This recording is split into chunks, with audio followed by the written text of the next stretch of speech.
Hello and welcome to Ninja Prep. This is Kapil Goyal, your educator and mentor for PG physics. तो कुछ important questions मैं discuss करने वाला हूं आप लोगों के साथ। मिक्स्ड क्वेश्चंस होंगे, यानी कि सभी सब्जेक्ट को कंक्लूड करते हुए इंक्लूड करते हुए मैंने क्वेश्चंस लिए हैं। आज का सेशन, कल का सेशन और परसों का सेशन, 3 सेशन में लूंगा जिसमें मिक्स्ड क्वेश्चंस हम लोग डिस्कस करेंगे। इंपॉर्टेंट क्वेश्चंस हैं, इन क्वेश्चंस को एक बार वापस से कर लेना। पहला जो क्वेश्चन है उसमें हमें बोला गया है the periodic function f x equals to sine 1/x for x की वैल्यू -पाई से पाई तक है, can not be expanded in Fourier series. तो यहाँ पर ड्रिचिलेट कंडीशन आपको पता होनी चाहिए। तो ड्रिचिलेट कंडीशन जो होती है फरियर सीरीज के लिए, वो यहाँ पर हमें वैलिड करानी है, ड्रिचिलेट कंडीशन। तो ड्रिचिलेट कंडीशन जो है वो होती है, पहला कि जो फंक्शन हमें दिया गया है वो इंटीग्रेबल होना चाहिए और उसकी एक फाइनाइट वैल्यू होनी चाहिए। तो function should be integrable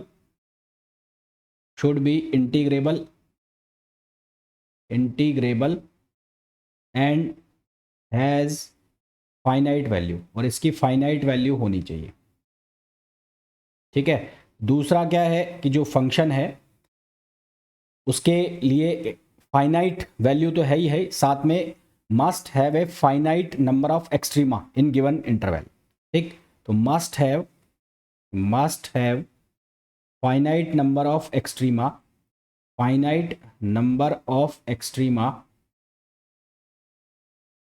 in given interval।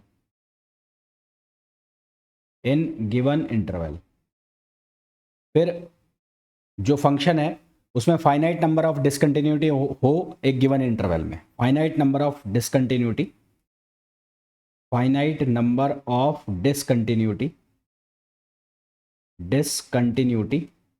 In given interval. एक गिवन इंटरवल में फाइनाइट नंबर ऑफ डिसकंटिन्यूटी हो। और फोर्थ जो है वो क्या है, must be bounded in finite number of interval. Must be bounded in must be bounded in given interval. ठीक है। एक गिवन इंटरवल में क्या होना चाहिए, बाउंडेड होना चाहिए। तो यहां से ये जो फंक्शन है इसको अगर आप ध्यान से देखो तो साइन 1/x, यहाँ पर जब x अप्रोच कर रहा है 0 को तो फंक्शन जो है उसकी वैल्यू आ रही है इनफाइनाइट। उसकी वैल्यू क्या आ रही है, इनफाइनाइट आ रही है। और साइन की जो वैल्यू है -1 से 1 के बीच में क्या करती है, लाई करती है। तो बिटवीन -1 to -1, क्योंकि -1 से 1 के बीच में साई होता है, तो -1 to 1 function has infinite number of discontinuities.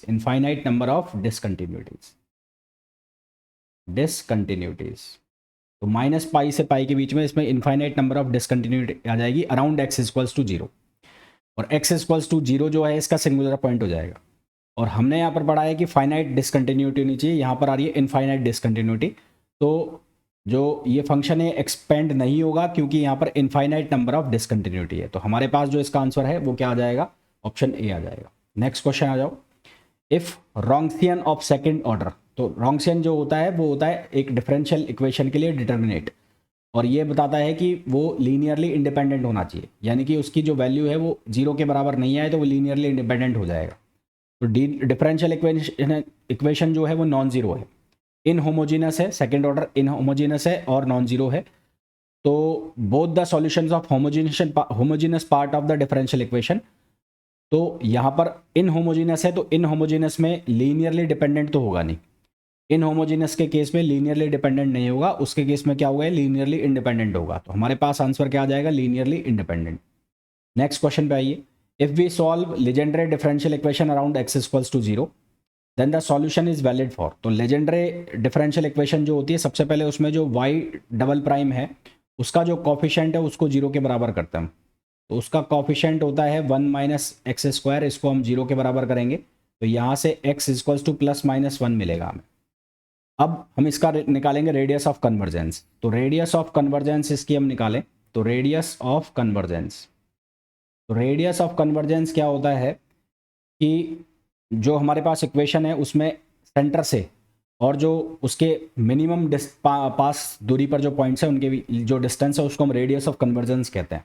तो हमारे पास x इक्वल्स टू 0 है तो x इक्वल्स टू 0 से अगर आप x इक्वल्स टू प्लस 1 निकालोगे तो ये डिस्टेंस कितनी आएगी, 1 माइनस 0 इक्वल्स टू 1। और इसी तरह से x इक्वल्स टू 0 से आप जाओगे x इक्वल्स टू -1 तो भी ये डिस्टेंस कितनी आएगी, ये डिस्टेंस आएगी 1। यानी कि यहाँ पर रेडियस ऑफ कन्वर्जेंस वो कितना हो गया, 1 हो गया। रेडियस ऑफ कन्वर्जेंस 1 हो गया तो इसका मतलब ये x इक्वल्स टू 0 जो है -1 से प्लस 1, -1 से 0 भी कितना आ रहा है 1, और 0 से 1 भी कितना आ रहा है 1। तो ये जो सॉल्यूशन है -1 से 1 के बीच में हो गया, तो x की वैल्यू -1 से 1 के बीच में लाई कर रही है, यानी कि mod x लेस देन 1 इसका आंसर हो जाएगा। तो इसका आंसर क्या हो जाएगा, mod x less than 1। Next question में हमें जनरेटिंग फंक्शन दिया है और ये जनरेटिंग फंक्शन है किसका, लेजेंडरे पॉलिनोमियल का जनरेटिंग फंक्शन है। तो इसमें p3x की वैल्यू पूछी है। तो लेजेंडरे पॉलिनोमियल के कुछ वैल्यूज़ आपको याद रखनी होती है जो मैंने आपको कभी बताया भी है पहले। p0x जो है उसकी वैल्यू होती है 1। इसी तरह से p1x की वैल्यू जो होती है वो होती है x। p2x की जो वैल्यू है वो लिखते हैं हम 1/2 3x² - 1। इसी तरह से p3x की जो वैल्यू है वो हम लिखते हैं 1/2 5x³ - 3x। तो हमें p3x की वैल्यू पूछा है, तो यहाँ से हमारे पास जो आंसर आ जाएगा वो आ जाएगा ऑप्शन ए आ जाएगा, ए। ऑप्शन ए इसका करेक्ट आंसर हो जाएगा। नेक्स्ट क्वेश्चन पे आइए। If r is the distance of point, देखो इलेक्ट्रिक डायपोल दिया है, तो पॉइंट चार्ज की वजह से जो इलेक्ट्रिक फील्ड होता है पॉइंट चार्ज, तो पॉइंट चार्ज की वजह से इलेक्ट्रिक फील्ड होता है डिस्टेंस के स्क्वायर के रेसिप्रोकल। इसी तरह से अगर डायपोल के लिए निकालोगे तो डायपोल के लिए इलेक्ट्रिक फील्ड आएगा जो डिस्टेंस होगी उसके क्यूब के रेसिप्रोकल। तो हमारे पास जो आंसर आ जाएगा वो आ जाएगा 1/r³। नेक्स्ट क्वेश्चन में बोला है if the E is the electric field intensity on a surface of conducting sphere. तो फॉर कंडक्टिंग स्फीयर के लिए इलेक्ट्रिक फील्ड लिख देता हूं मैं। तो फॉर कंडक्टिंग स्फीयर, तो कंडक्टिंग स्फीयर के लिए E इक्वल्स टू हो जाएगा σ/ε0। तो यहाँ से सिग्मा की वैल्यू हो जाएगी E × ε0। तो आंसर हमारे पास आ जाएगा option A. Next, 2 positive charges are separated by a finite distance from each other. तो 2 पॉजिटिव चार्ज ले लो, मान लो एक है Q1 और एक है Q2, और ये दोनों एक दूसरे से d डिस्टेंस पर हैं। फिर हमें बोला if we want to put another charge Q in between 2 fix charge. तो इन दोनों के बीच में एक फिक्स चार्ज रख दिया Q, उसका प्लस चार्ज है माइनस चार्ज है हमें नहीं पता है। तो ये इक्विलिब्रियम में हो तो उसके लिए क्या कंडीशन हो, तो इक्विलिब्रियम का मतलब दोनों के ऊपर लगने वाले फोर्स की वैल्यू क्या हो जाए, सेम हो जाए।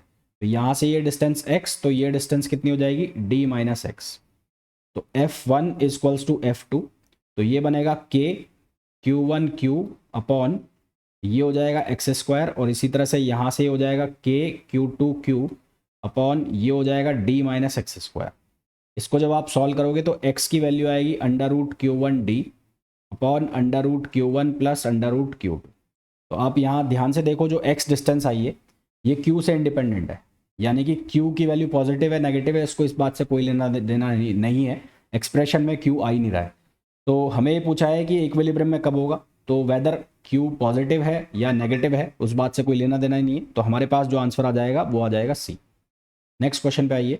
नेक्स्ट क्वेश्चन में बोला है a ring carries a linear charge density lambda.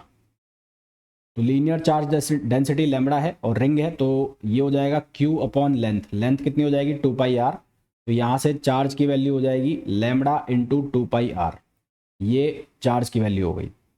फिर हमें बोला है एंगुलर वेलोसिटी है omega, magnetic field at centre. तो रिंग के सेंटर पर मैग्नेटिक फील्ड जो होगा वो होगा μ0I/2r। तो आपको निकालना है I की वैल्यू, तो I की वैल्यू किसके बराबर होगी Q/T। तो T की वैल्यू हम कैसे निकालेंगे, T की वैल्यू 2πr/v, यहाँ से हम T की वैल्यू निकालेंगे। तो पहले हम किसकी वैल्यू निकाल लेते हैं, I की वैल्यू निकाल लेते हैं। तो I की वैल्यू हम कैसे निकालेंगे, Q की वैल्यू कितनी रख दे 2πr लैम्बडा, यहाँ से T की वैल्यू 2πr/v, 2π/ω ना, T की वैल्यू ओमेगा भी लिख सकते हैं ना अपन, ω/2π। तो T = 2π/ω, क्योंकि यहाँ ओमेगा के फॉर्म में दिया हुआ है, तो इसको मैं लिख दूंगा 2π/ω। तो 2π से 2π कैंसिल हो गया, ये हो जाएगा r λω, ये क्या बन जाएगा r λω।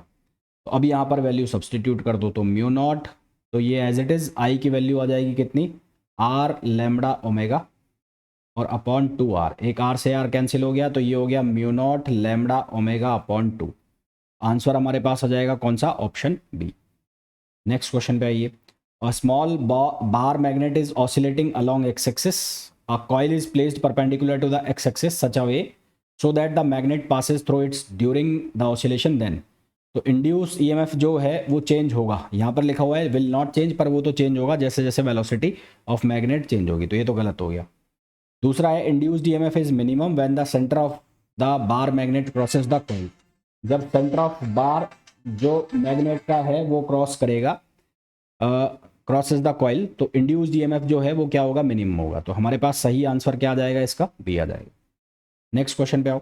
The skin depth of copper at frequency of 3 gigahertz, तो यहाँ पर डेल इज इक्वल्स टू, ये मैंने लिखा 1 upon is 1 micron at 12 gigahertz for a non-magnetic conductor whose conductivity is 1/9 times that of copper, the skin depth would be, तो del is equals to 1 upon pi f mu sigma, तो यहां से हमें मिल रहा है del 2 upon del 1 is equals to, यहां से हम लिख सकते हैं f1 sigma 1 upon f2 sigma 2, तो इसको मैं लिखूंगा डेल 2 अपॉन डेल 1। डेल 1 की वैल्यू मैं क्या लिख दूंगा, 10 पावर -6, और f1 की जो वैल्यू है वो लिख दूंगा 3, और f2 जो है उसकी वैल्यू हो गई 12, ये 12 हो गया।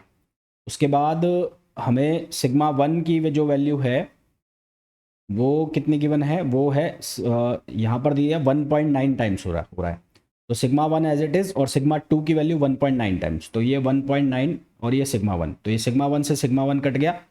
यहाँ से हमारे पास ये बनेगा del 2 upon del 1 equals to 3/12, और ये बन जाएगा हमारे पास 9। ठीक, तो इसको जब हम सॉल्व करेंगे तो हमारे पास जो आंसर आएगा ये आ जाएगा 4, तो ये आ जाएगा 3/2, और del 2 upon del 1 equals to हो जाएगा 1.5, तो आंसर जो हमारे पास आ जाएगा वो 1.5 माइक्रोन आ जाएगा। नेक्स्ट क्वेश्चन में हमें बोला है rectangular air field wave guide has cross section 4 centimetre into 10 centimetre, the minimum frequency, तो मिनिमम फ्रिक्वेंसी CMN का फॉर्मूला C/2 अंडर रूट, ये हो जाएगा M upon A square plus N upon B square, ये हो जाएगा। अब A की वैल्यू हो गई कितनी, 10 सेंटीमीटर, 4, और B की वैल्यू आप 4 सेंटीमीटर ले लो, या A की वैल्यू को मैं लिख देता हूँ कितना, 4 सेंटीमीटर, और B की वैल्यू को लिख देता हूं मैं 10 सेंटीमीटर। तो मिनिमम फ्रिक्वेंसी जो आएगी वो TE10 मोड में आएगी, तो for minimum frequency which can propagate the waveguide, तो फॉर मिनिमम फ्रिक्वेंसी हम मोड लेंगे TE10, तो M की वैल्यू हो जाएगी 1 और N की वैल्यू हो जाएगी 0, तो यहाँ से FCMN ये हो जाएगा C/2, और ये हो जाएगा M अपॉन A स्क्वायर। ठीक है, तो ये बनेगा C/2 और ये हो जाएगा M अपॉन A, तो M की वैल्यू हो गई 1, तो ये हो जाएगा C अपॉन 2A। अब C की वैल्यू हो गई 3 इंटू 10 पावर 8 और 2 एज इट इज़, और A की वैल्यू सेंटीमीटर में रखना है, तो सेंटीमीटर में अगर मैं 10 सब्सटीट्यूट करता हूँ तो यहाँ से ये 10 सब्सटीट्यूट करूँगा तो मीटर में 10 पावर -1 बन जाएगा, तो ये यहाँ से बन रहा है 1.5 गीगाहर्ट्ज़, और ये तब बन रहा है जब मैंने A की वैल्यू को 10 लिया हुआ है। ठीक है, ये तब बन रहा है जब मैंने A की वैल्यू को क्या लिया है, 10 लिया है, A की वैल्यू 10 और B की वैल्यू 4, और अगर मैं 4 आंसर लेके देखता हूँ, चेक कर लेते हैं, और अगर मैं 4 आंसर लेके देखता हूँ तो 3 इंटू 10 पावर 8 अपॉन 2, और ये 4 ले लेते हैं A की वैल्यू, तो 4 इंटू 10 पावर -2 होगा, तो ये 10 पावर 100 हो जाएगा, ऊपर चला जाएगा 10 पावर 2 क्योंकि मीटर में कन्वर्ट कर दिया मैंने, तो ये हो जाएगा 3/8, और 3/8 इंटू 100 करेंगे तो फिर वहाँ से हमारे पास सॉल्यूशन बनेगा नहीं, तो इसलिए A की वैल्यू हम क्या ले लेंगे, 10 ले लेंगे, तो सही आंसर हमारे पास कौन सा आ जाएगा, C आ जाएगा। ठीक है, सही आंसर कौन सा आ जाएगा, C आएगा हमारे पास। नेक्स्ट क्वेश्चन पे आ जाइए।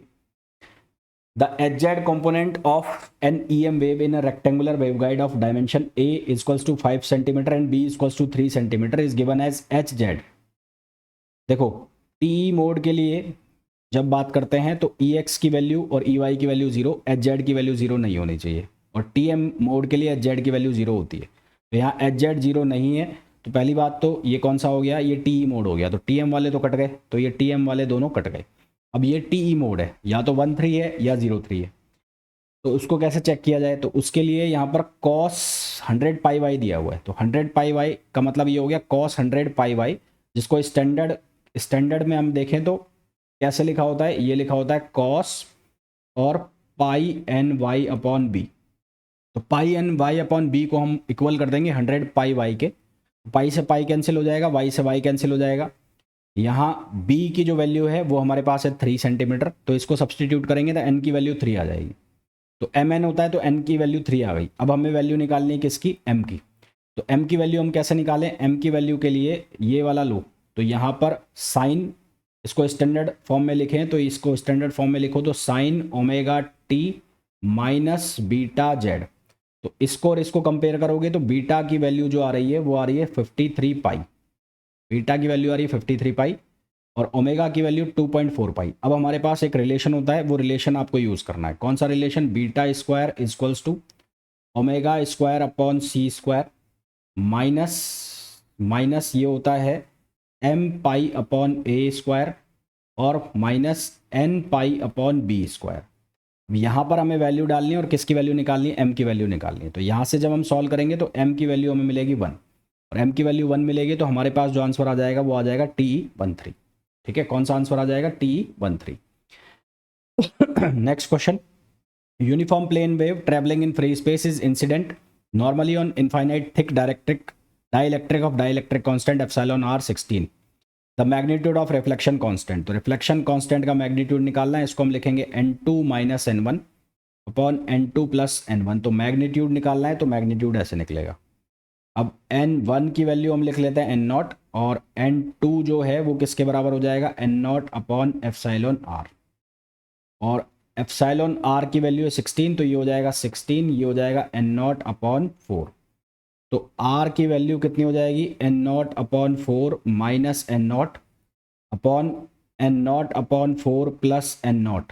इसको जब हम सॉल्व करेंगे तो ये आंसर आएगा हमारे पास 0.6, जो कि आंसर हो जाएगा कौन सा, ऑप्शन ए। फिर हमें पूछा है विच of the following is an allowed electric dipole transition. तो इलेक्ट्रिक डायपोल ट्रांजिशन के लिए सिलेक्शन रूल जो है, इसके लिए अगर मैं सिलेक्शन रूल लिखूं इसके लिए, तो इसका सिलेक्शन रूल क्या होता है, delta l equals to plus minus 1, delta m की वैल्यू 0 से प्लस माइनस 1, ये वैल्यू होनी चाहिए। पहला आप देखो यहाँ एस से एस में जा रहा है, एस से एस में जा रहा है तो डेल्टा एल की वैल्यू 0 हो गई, तो इसका मतलब ये तो है नहीं। फिर दूसरा देखो पी से डी में जा रहा है, तो पी से डी में जा रहा है तो डेल्टा एल की वैल्यू होगी 1, ये ठीक है। और एम की वैल्यू निकालनी, तो एम की वैल्यू हम कैसे निकालेंगे, एम की वैल्यू एल की वैल्यू के लिए है ना, तो यहाँ से डेल्टा एम की वैल्यू भी आएगी। तो यहाँ पर ट्रांजिशन हो रहा है, साथ में आप वो भी चेक कर लो डेल्टा जे, तो डेल्टा जे की वैल्यू 0 और कितनी होनी चाहिए, प्लस माइनस 1। तो 0 कब अलाउड है, 0 allowed when initial J is not 0। ठीक है, और अगर इनिशियल और फाइनल दोनों 0 हैं तो फिर जे भी अलाउड नहीं है। तो उसके पहले आप ये चेक कर लो, यहाँ पर जे की वैल्यू 0 है, यहाँ पर भी जे की वैल्यू 0 है, तो ये अलाउड नहीं है। इसी तरह से यहाँ देखो तो डी से पी में जा रहा है, डी से पी में जा रहा है, और इसका अगर आप जे वैल्यू चेक करो तो जे वैल्यू इसकी आएगी, जे डेल्टा जे जो वैल्यू बनेगी वो बनेगी 5/2 माइनस 1/2, तो ये बनेगा 4/2, तो ये बनेगा 2, तो ये भी अलाउड नहीं है। होगा तो अलाउड ये, तो delta l equals to plus minus 1 बनेगा। इसी तरह से डेल्टा एम की वैल्यू भी यहाँ पर 0 प्लस माइनस 1 बनेगी, और डेल्टा जे भी यहाँ पर क्या बन रहा है, प्लस माइनस 1 बन रहा है। तो इसका मतलब इलेक्ट्रिक डायपोल ट्रांजिशन जो है वो किस में हो रहा है, बी में हो रहा है। और एक और चीज़ चेक कर लो यहाँ पर कि जो एस मतलब डेल्टा एस, जो स्पिन हमारे पास एंगुलर मोमेंटम है वो क्या होना चाहिए, 0 होना चाहिए। तो डेल्टा एस भी चेक कर लो, तो डेल्टा एस भी हमारे पास 0 होना चाहिए, जो कहाँ पर हो रहा है, यहाँ पर हो रहा है। अदरवाइज इस वाले में देखोगे तो यहाँ पर भी 0 हो रहा है, पर डेल्टा जे यहाँ पर सेटिस्फाई नहीं हो रहा है। नेक्स्ट क्वेश्चन पे आ जाओ। The ground state of an atom is 2s 1/2, the energy difference between the split states in the presence of weak magnetic field. तो इसके लिए सबसे पहले 2s1/2 का लेंडे फैक्टर निकाल लो। तो g इक्वल्स टू होता है 1 प्लस l+1 j+1, सॉरी, ये होता है j+1 प्लस s+1 और माइनस l+1 अपॉन ये होता है 2j और j+1। अब यहाँ ध्यान से देखो तो j की वैल्यू है 1/2, ठीक है, और s की वैल्यू भी कैसे निकालोगे, 2s+1 से निकाल लोगे। तो 2s+1 इक्वल्स टू कितना दिया हुआ है हमें, 2 दिया हुआ है। तो यहाँ से सॉल्व करेंगे तो s की वैल्यू 1/2 आ जाएगी और s के लिए l की वैल्यू 0 है। तो यहाँ से j+1 की जो वैल्यू बनेगी वो बनेगी 3/4। इसी तरह से s+1 की जो वैल्यू बनेगी वो 3/4 और l+1 की जो वैल्यू बनेगी वो बनेगी 0। तो जब ये वैल्यू सब्सटीट्यूट करेंगे तो यहाँ से जो g है उस g की वैल्यू बन के आएगी कितनी, 2। तो g की वैल्यू आ गई 2 और m की वैल्यू निकाल लो। तो m की वैल्यू कैसे निकालेंगे, j की वैल्यू हमारे पास है तो m j इक्वल्स टू कितना आएगा, -1/2 2 +1/2, दो वैल्यू आ जाएंगी। अब हमारे पास जो फॉर्मूला होता है E का, वो फॉर्मूला क्या होता है, वो फॉर्मूला होता है म्यू बी पी जी और एम जे। तो पहले निकाल लो E1 के लिए। तो E1 के लिए निकालोगे तो एक बार +1 और एक बार -1, तो माइनस म्यू बी बी और जी की वैल्यू आपने रखी 1/2 और जो एम जे की वैल्यू 1/2 माइनस का और एक बार ये वैल्यू 2। तो ये हमारे पास आ गया माइनस म्यू बी और बी। इसी तरह से फिर आप निकाल लो E2 निकालोगे तो वो बन जाएगा म्यू बी बी और 1/2 और इंटू 2, तो ये हो जाएगा म्यू बी और बी। अब आपको निकालना है चेंज। तो डेल्टा E इक्वल्स टू कितना आ जाएगा, E2 माइनस E1। तो ये कितना हो जाएगा, म्यू बी माइनस माइनस हो जाएगा प्लस म्यू बी और बी। तो डेल्टा E की वैल्यू हो जाएगी कितनी, 2 म्यू बी बी। तो ये आंसर आ जाएगा हमारे पास, जो कि हो जाएगा ऑप्शन डी। ठीक है, तो डी इसका आंसर आ जाएगा। नेक्स्ट क्वेश्चन पे आ जाओ। For diatomic molecule the energy difference between rotational level J and J+1। तो हमारे पास रोटेशनल का जो फॉर्मूला होता है वो होता है E equals to delta E equals to b j और J+1। तो हम एक बार वैल्यू निकाल लेंगे ई जे की। तो ई जे की वैल्यू क्या होगी, बी जे और J+1 और फिर हम निकालेंगे ई J+1 की। तो ये वैल्यू क्या बनेगी, बी J+1 और ये बन जाएगा J+2। तो इनका डिफरेंस निकाल लो। तो delta E equals to e J+1 और माइनस ई जे। तो ये बन जाएगा बी J+1 और ये बन जाएगा J+2 माइनस बी J+1। तो ये B यहाँ से हो गया J+1 और ये बन गया 2। तो डेल्टा E हमारे पास जो आ जाएगा वो आ जाएगा 2B और J+1। कौन सा आंसर हो गया, ये आंसर हो जाएगा हमारे पास A। तो A इसका करेक्ट आंसर हो जाएगा। नेक्स्ट क्वेश्चन पे आइए। Which of the following will absorb infrared radiation. तो होमोन्यूक्लियर्स जो होते हैं उनमें परमानेंट जो डायपोल मोमेंट है वो नहीं होता है, तो इसलिए वो जो इंफ्रारेड रेडिएशन है उसको एब्जॉर्ब नहीं करते हैं। तो ये तो गलत हो गया। तो एब्जॉर्ब कौन करेंगे, हेट्रोन्यूक्लियर, क्योंकि यहाँ पर क्या होता है, do not have permanent dipole moment, do not have permanent dipole moment. इनके अंदर परमानेंट डायपोल मोमेंट नहीं होता, इसलिए ये एब्जॉर्ब नहीं करते। नेक्स्ट क्वेश्चन पे आ जाओ। The number of normal Zeeman splitting components. Normal Zeeman splitting components होते हैं 3 कौन कौन से होते हैं, एक होता है पाई, एक होता है प्लस सिग्मा और एक होता है माइनस सिग्मा। ठीक है, तो ये 3 कंपोनेंट होते हैं, पाई और सिग्मा। ये कहाँ पर आएगा, 0 पर आएगा, ये आएगा +1 पर और ये कहाँ पर आएगा, -1 पर। तो आंसर हमारे पास क्या आ जाएगा, 3 आ जाएगा।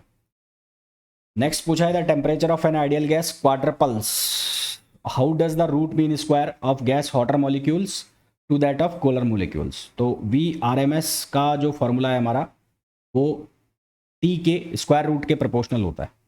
तो VRMS को हम ऐसे लिखते हैं √3RT/m। तो हॉटर और कूलर के लिए कंपैरिजन करना है, तो हॉटर के लिए लिख लेता हूँ मैं प्राइम में और ये कूलर का लिख लिया मैंने। तो ये बन गया T'/T।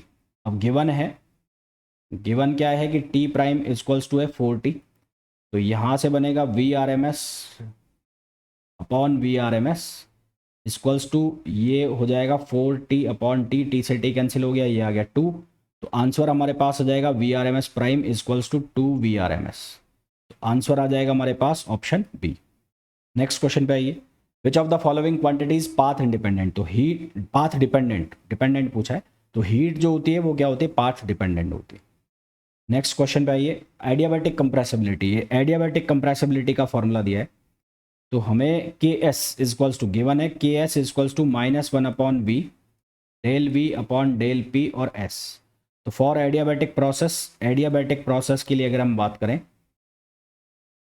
एडियाबैटिक प्रोसेस, इसमें हम लिखें P V gamma equals to constant. तो इसका डिफरेंशिएशन हम करेंगे तो हम d P upon d V निकालेंगे, जो वो d P upon d V हमारे पास आता है गामा पी बाय वी। ठीक है, gamma P by V, minus का आएगा ना, हाँ, minus gamma P by V. और फिर अगर हम इसको रेसिप्रोकल करते हैं तो d V upon d P ये हो जाएगा minus gamma minus V upon gamma P, ये बन जाएगा minus V upon gamma P. तो ये वैल्यू को हम यहाँ सब्सटीट्यूट कर दें, तो यहाँ सब्सटीट्यूट करोगे तो K S equals to minus V, ऐसा कैसा रहेगा, ये वैल्यू आ जाएगी minus V upon gamma P. तो माइनस से माइनस कैंसिल हो गया, तो के एस की वैल्यू कितनी आ गई, 1 अपॉन गामा पी। तो आंसर जो हमारे पास आ जाएगा वो आ जाएगा option A. Next question, the change in entropy delta S of 1 mole of van der Waals gas equation. तो P plus a upon V square और V माइनस बी और nRT की जगह हम लिखेंगे RT, क्योंकि 1 मोल की बात हो रही है। तो आइडियल गैस के लिए जब हम डेल्टा एस की वैल्यू लिखते हैं आइडियल गैस के लिए, तो आइडियल गैस के लिए लिखते हैं हम CP/LN/T2/T1। इसको हम लिखते हैं CP/LN/T2/T1 प्लस एन की वैल्यू तो हमने 1 ले ली, R/LN/V2/V1 ये लिखते हैं। यहाँ पर ये CV नहीं आएगा, CP आएगा। ठीक है, अच्छा, अब इसमें चेंज क्या करना है, V माइनस वी है तो यहाँ V2 माइनस बी हो जाएगा। तो ये बन जाएगा हमारे पास CP/LN/T2/T1 plus R/LN/V2 minus b upon V1 minus b. तो ये आंसर हमारे पास बनेगा। अब यहाँ पर हमें CV ऑप्शन में दिया हुआ है, तो CV ऑप्शन में दिया हुआ है, तो CV को हम कैसे बना सकते हैं, CP minus CV equals to R। तो CP equals to R plus CV, R plus CV लिखें तो यहाँ से CB/LN/T2/T1 बनेगा और एक बनेगा R/LN/T2/T1। और R/LN/T2/T1 से हमारा कुछ होगा नहीं, तो मेरे हिसाब से इसका आंसर बी आना चाहिए, बी, यहाँ पर CP होना चाहिए, CP। ठीक, नेक्स्ट क्वेश्चन पे आ जाओ। The internal energy U of system is given as U equals to A। U की वैल्यू है AV² अपॉन NS। U की वैल्यू है VNS, ये डिनोट कर रहे हैं वॉल्यूम को, नंबर ऑफ एंट्रोपी को डिनोट कर रहे हैं, एंट्रोपी को डिनोट कर रहा है। Temperature and pressure of system are equals to, तो टेम्परेचर जो है वो हम कैसे निकालेंगे, del U upon del S. TDS relation से हम निकाल रहे हैं, है ना, del U equals to T equals to DU upon DS, और वॉल्यूम को कांस्टेंट कर देते हैं, तो ये हमारे पास बन जाएगा। तो वैल्यू रखो यहाँ पर, तो T equals to D upon DS और U की वैल्यू डाल दो, कितना हो गया, AV² अपॉन NS। तो ये आंसर हमारे पास बन जाएगा AV² तो बाहर आ गया, अपॉन N भी बाहर आ गया, ब्रैकेट में आ जाएगा -1 upon S², -1 upon S² N²। तो ये हमारे पास आ गया -AV² upon NS², -AV² upon NS²। ठीक है, तो पहला ऑप्शन गलत हो गया, C गलत हो गया, या तो A है या D है। फिर इसी तरह से हम चेक करेंगे P का, तो P का हम लिखेंगे minus del U upon del S, और अब हम कांस्टेंट कर देंगे किसको, V को कांस्टेंट कर लिया है, अब हम S को और N को कांस्टेंट कर देंगे। तो TDS रिलेशन से हम सॉल्व कर रहे हैं, जो DU में हम बनाते हैं TDS प्लस PDV, उससे हम सॉल्व कर रहे हैं इसका। DV आएगा यहाँ पर, DV यहाँ पर आएगा V, ये बनाते हैं ना DU में। TDS हमारे पास जो फर्स्ट लॉ है, फर्स्ट लॉ के according del Q equals to DU plus PDV, और फिर सेकंड लॉ से हम इसको लिख देते हैं TDS equals to DU plus PDV। तो एक बार हम वॉल्यूम कांस्टेंट करके निकाल रहे हैं और एक बार एंट्रोपी कांस्टेंट करके निकाल रहे हैं। तो यहाँ से फिर इसको सॉल्व करो तो ये आ गया minus del upon del V, और ये यू की वैल्यू सब्सटीट्यूट कर दो तो ये हो जाएगा A V square upon N S, और ये पी की वैल्यू जो हमारे पास बनी ये बन गई -2 AV अपॉन एन एस, ये वैल्यू बनेगी। तो इसको चेक करो, दोनों माइनस में है, तो हमारे पास जो आंसर बनेगा वो कौन सा बनेगा, डी बनेगा। तो डी हमारे पास इसका करेक्ट आंसर होगा। नेक्स्ट क्वेश्चन पे आओ। The phase space trajectory of one dimensional classical oscillator. तो हमारे पास टोटल एनर्जी की जो इक्वेशन है उसको हम लिखते हैं p² upon 2m plus half kx², और इसको आप ऐसे भी लिख सकते हो p² upon 2me plus x² upon 2e upon k equals to 1। तो यहाँ a² को मैंने लिख लिया 2me, और इसी तरह से b² को मैंने लिख लिया 2e अपॉन k। तो ये वैल्यू बन जाएगी p² अपॉन a² प्लस ये हो जाएगा x² upon b² equals to 1। तो ये हो गया एलिप्स। तो हमारे पास जो इक्वेशन है ये क्या बनेगी, एलिप्स बनेगी। तो सही आंसर आ जाएगा ellipse. The partition function of canonical ensemble. Canonical ensemble के लिए पार्टीशन फंक्शन है z। तो ये हमारे पास हेल्महोल्ट्ज़ फ्री एनर्जी का फॉर्मूला होता है F equals to -kB T ln z, सीधा सीधा याद करने वाला formula. Which one of following statistics corresponding to distinguishable particle. तो फर्मी और बोस दोनों इनडिस्टिंग्विशेबल की होती है, और मैक्सवेल बोल्ट्जमान जो है वो डिस्टिंग्विशेबल के लिए होती है। Next, according to theorem of equipartition energy. तो इक्विपार्टीशन एनर्जी के अकॉर्डिंग जो डिस्ट्रीब्यूशन होता है मीन एनर्जी का वो होता है kBT/2, है ना, हाफ KT, ये हर किसी के पास जाता है। If T1 and T2 are half lifes of the parent nuclei and daughter nuclei respectively, then secular equilibrium. तो फॉर सिक्यूलर इक्विलिब्रियम एक्टिविटी बराबर होनी चाहिए, activity A1 equals to A2। तो ये हो जाएगा λ1 n1 equals to λ2 n2। Lambda होता है डिके कांस्टेंट, तो ये किसके बराबर होता है, ln2 अपॉन ये हो जाएगा T1 n1, और ये हो जाएगा ln2 अपॉन T2, ये हो जाएगा n2। ln2 से ln2 कट गया तो हमारे पास बच गया n1 upon T1 equals to n2 upon T2। अब यहाँ से हम T1 बना लेंगे, T1 किसके बराबर आ जाएगा, n1 upon n2 into T2। अब n1 अपॉन n2 की जो वैल्यू है वो ग्रेटर देन 1 होगी, क्योंकि n1 जो है वो पेरेंट है और n2 जो है वो डॉटर है। तो n1 upon n2 greater than 1 होगा, तो T1 ग्रेटर देन क्या आएगा, T2 आएगा।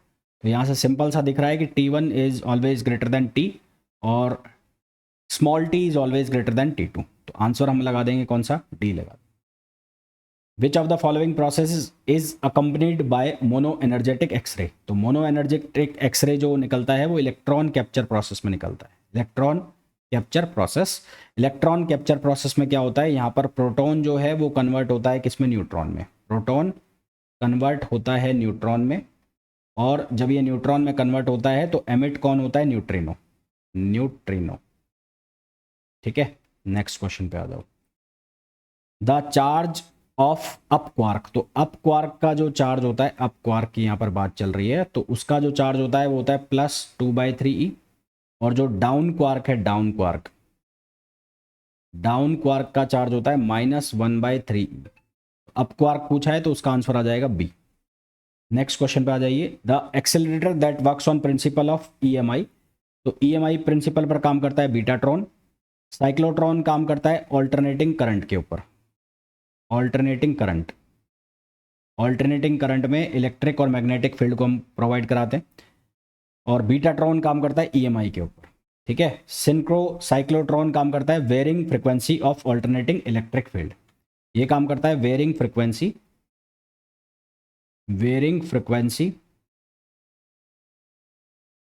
Of alternating electric field.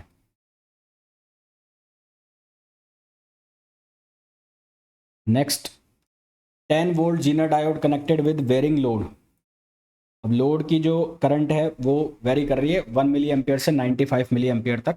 Constant voltage है 110 का, मिनिमम जीनर करंट है। तो टोटल जो करंट है IT वो बराबर होती है load current plus Zener current. अब यदि जीनर करंट मिनिमम है, क्योंकि यहाँ मिनिमम बोला है, तो सिंपल सी बात है लोड करंट जो है वो मैक्सिमम हो जाएगी। तो लोड करंट मैक्सिमम हो जाएगी, यानी कि लोड करंट की वैल्यू आपको लेनी है 95 मिली एम्पियर। तो टोटल जो करंट है वो हो जाएगी I Z plus I L, तो ये हो जाएगा 5 milli ampere plus 95 milli ampere, तो ये हो जाएगा 100 मिली एम्पियर टोटल करंट की वैल्यू। तो यहाँ पर voltage V delta V upon R is equals to I, तो डेल्टा V कितना होगा, ये हो जाएगा 110 माइनस 10 अपॉन R हमें निकालना है, I की वैल्यू 100 मिली एम्पियर है, तो ये है 100 मिली एम्पियर, तो R की वैल्यू यहाँ से आ जाएगी 1 किलो ओम। तो आंसर हमारे पास कितना आ जाएगा, 1 किलो ओम, जो कि ऑप्शन हो गया सी। तो आई होप जितने भी क्वेश्चंस मैंने आपको बताए हैं बहुत अच्छे से समझ आ गए होंगे। फिर भी कोई डाउट है तो आप पूछ सकते हैं। मिलते हैं नेक्स्ट वीडियो में, till then thank you, bye bye.